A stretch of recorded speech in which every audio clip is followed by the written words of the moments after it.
Suivez les interviews de Richard Findiquian sur RCF et répondez à la question-jeu à la fin de chaque interview pour gagner les cartes cadeaux Cultura, des places de cinéma Le Prado à Marseille et votre inscription pour participer au tirage au sort afin de gagner des billets d'avion avec la compagnie Transavia. Suivez les prix du livre avec shop.leshopdormarseille.com.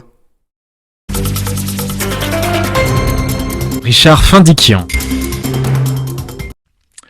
Luc Lariba, bonjour. Bonjour. Vous êtes journaliste, auteur de livres sur le cinéma. Vous recueillez depuis plusieurs années les témoignages de personnalités liées à ces grandes heures du 7e art.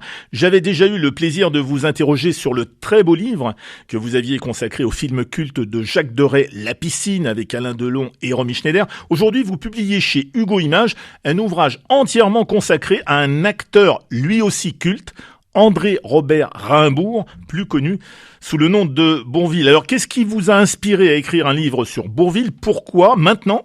Et comment êtes-vous parvenu à recueillir toutes ces informations sur cette véritable figure de la comédie à la française et cette authentique star du cinéma français?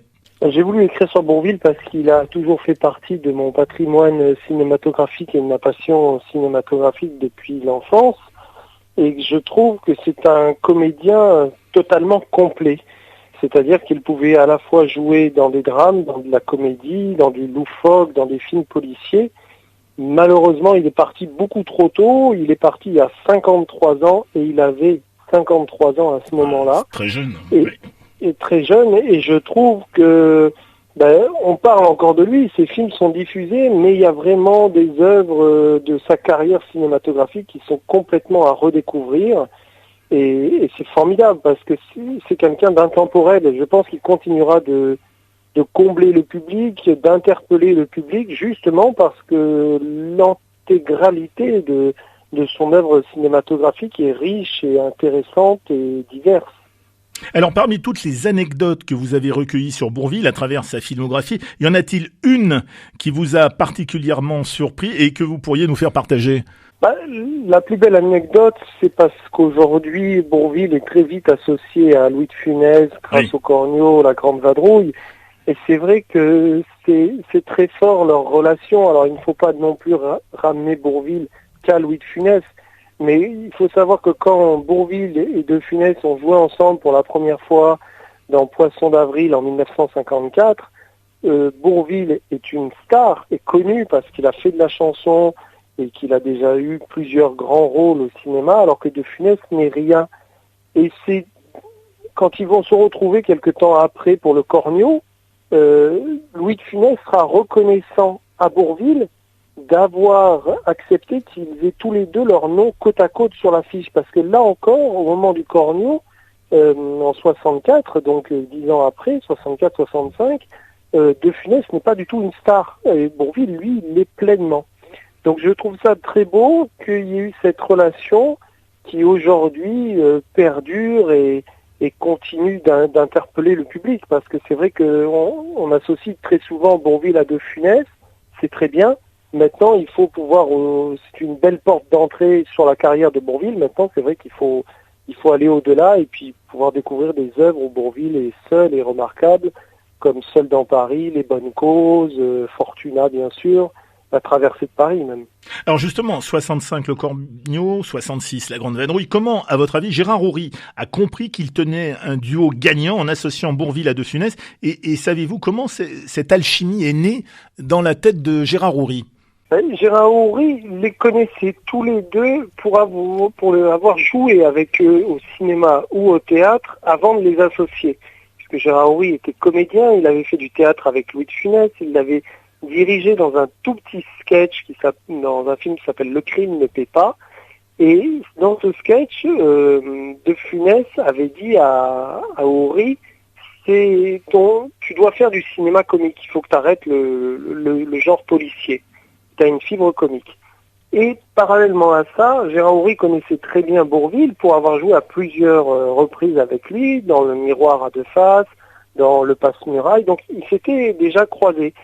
Et quand il a eu l'idée du Cornio, Gérard Houry a tout de suite pensé à ces deux acteurs-là parce qu'il les connaissait, il savait leur potentiel, leur dimension comique, il savait leur goût, leurs références, et il savait que ça pouvait très bien donner une alchimie parfaite entre les deux. Donc pour lui, c'était quelqu'un de très intelligent, Gérard Aubry, qui avait un sens du comique, qui avait un sens de la direction de comédien, si tant est qu'on peut parler de direction de comédien, donc qui a su prendre sur ces deux acteurs-là qui allaient faire le piment de chacun et créer des personnages à l'opposé l'un de l'autre. Alors qu'est-ce qui, selon vous, Luc Lariba, distingue Bourvil des autres acteurs français de son époque? Parce que c'était un homme simple, parce que c'est quelqu'un qui a toujours fait, qui a travaillé sérieusement mais simplement. Tous les rôles qu'il fait, je pense qu'il en était fier, même quand il fait des rôles dans des films comme La Jument Verte, où il joue un campagnard un peu paillard, quand il va chez Jean-Pierre Mocky, quand il fait d'autres films un peu plus décalés, ou même quand il fait le Benet au début de ses premiers films, c'est quelqu'un qui est resté lui-même. C'était un homme simple, c'était quelqu'un qui jouait des hommes ordinaires, souvent pris dans des situations extraordinaires, et je pense que c'est ça qui a plu au public, qui plaît encore au public, et le fait que le public se retrouve en lui, enfin, trouve dans lui quelqu'un de proche. C'est quelqu'un qu'on a envie d'avoir comme ami, et qu'à la fois on n'ose pas déranger parce qu'il nous touche, il nous émeut. Alors quelques mots aussi sur son répertoire musical, les crayons, salade de fruits, la tactique du gendarme, le petit bal perdu, la ballade irlandaise ou encore la petite berceuse de Frédéric, que monsieur Frédéric Banégas, ce directeur de RCF, connaît bien. Alors il ne faut surtout pas oublier que Bourvil débuta sa carrière comme chanteur de music-hall et d'opérette, et c'est avec les crayons qu'il connaît le succès à la Libération. Complètement, et c'est par la chanson qu'il est arrivé au cinéma, puisque lui, la chanson au départ, c'est tout ce qu'il aime, c'est ce qu'il veut, c'est ce qu'il fait. C'est en écoutant Fernandel à la radio chez son instituteur qu'il a cette passion pour la musique. Et c'est vrai qu'à l'époque, le cinéma est déjà là, dans les années 30, mais il est encore entre le muet et le parlant. Et c'est beaucoup de gens qui vont devenir des acteurs de cinéma, comme Gabin, comme Montand, de cette génération-là, ou un peu avant, pour ce qui est de Gabin, vont passer par le music-hall. C'était quand même la plus grande école pour les artistes, de pouvoir chanter, parler, jouer devant un public. Après, il n'y avait aucune appréhension face à une caméra. Il y a toujours une petite appréhension, mais du moins, on est rodé, on est rodé à l'imprévu. Donc face à une caméra, le seul imprévu qu'il peut y avoir, c'est que la pellicule s'arrête ou qu'il y a un problème technique. Donc c'est vrai que de chanter sur scène devant un public, dans des cabarets à l'époque, sous l'occupation, les gens n'écoutent pas forcément les chanteurs. Ils parlent, ils mangent, ils rigolent entre eux. Donc il faut que la personne qui est sur scène ait un pouvoir de capter l'attention. Et ça, Bourvil l'a eu très tôt de par le personnage qu'il a créé. Donc la chanson est très importante pour Bourvil. Et c'est vrai qu'il a donné plusieurs registres de chansons. Quand on écoute les haricots, quand on écoute la rumba du pinceau, même les crayons, il y a deux tonalités. Il y a un côté farce et puis il y a un côté un peu coquin aussi dans les chansons quand on écoute les paroles, même dans Salade de fruits.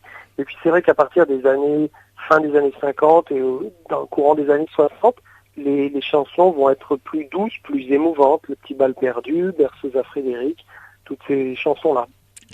Alors Luc Lariba, dernière question. À travers toute la filmographie de Bourvil, quel serait votre film ou même votre scène préférée?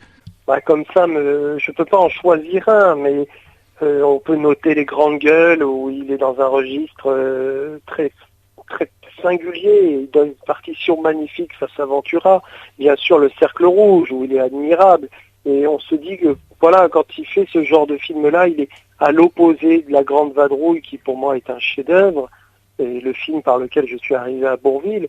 Mais c'est vrai que, voilà, Le Cercle Rouge, La Grande Vadrouille, c'est deux acteurs différents, et c'est là où on se dit il aurait pu continuer à donner des prestations remarquables. On peut citer aussi La Traversée de Paris, bien sûr, oui. Fortuna, qui était son film favori. Moi, j'ai un gros coup de cœur aussi pour Les Bonnes Causes de Christian Jacques face à Pierre Brasseur, où il joue un juge d'instruction. Ce qui est fort, c'est que dans le cinéma de Bourvil, il faut écouter ces dialogues parce qu'on a l'impression aussi que c'est lui qui parle. C'est des dialogues écrits par un scénariste, c'est pas lui qui écrivait ces dialogues, mais les dialogues des personnages de Bourvil, on a le sentiment que c'est Bourvil qui les dit, qui viennent de la tête de Bourvil. On retrouvera tout cela donc dans votre ouvrage intitulé Bourvil, publié chez Hugo Images, un ouvrage dans lequel vous retrouverez donc aussi de nombreuses anecdotes sur celui qui reste un monstre sacré du cinéma français. Merci Luc Lariba. Merci à vous. À très bientôt. Merci, bonne journée. Maintenant, voici la question jeu, les prix du livre RCF avec Cultura, le cinéma Le Prado à Marseille et la compagnie aérienne Transavia. En quelle année est sorti La Grande Vadrouille, le film réalisé par Gérard Houry? Je répète la question, en quelle année est sorti La Grande Vadrouille, le célèbre film réalisé par Gérard Houry, a gagné des cartes cadeaux Cultura, des places de cinéma avec le cinéma Le Prado à Marseille et votre inscription pour participer au tirage au sort pour gagner des billets d'avion Transavia. Ceci pour les premières bonnes réponses au 04 91 50 82 33. 04 91 50 82 33. À vous de jouer. Richard Findiquian. Suivez les prix du livre avec shop.leshopdormarseille.com.